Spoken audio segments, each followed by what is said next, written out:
Hub create చేస్తున్నాం. Middle east countries నుంచి చాలా మంది వైద్యం కోసం మన రాష్ట్రానికి మన దేశానికి వస్తున్నారు. అదేవిధంగా ఇవాళ అమెరికా కోవిడ్ తర్వాత చైనా +1 కంట్రీ కోసం ఎత్తుకుతున్నారు. ఇవాళ చైనాలో జరిగిన పరిణామాలతోని ఈరోజు అమెరికన్ ఇన్వెస్టర్స్ ఇంకొక చైనా +1 కంట్రీ కోసం ఆలోచన చేస్తారు.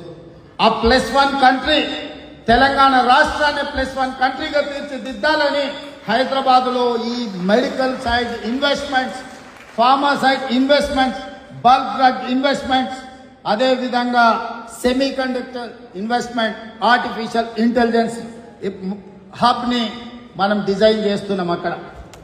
సో ఇవాళ హైదరాబాదు తెలంగాణ రాష్ట్రం భారతదేశంలో ఉన్న 29 రాష్ట్రాలలో ఒక రాష్ట్రం కింద మీరు పరిగణించకండి.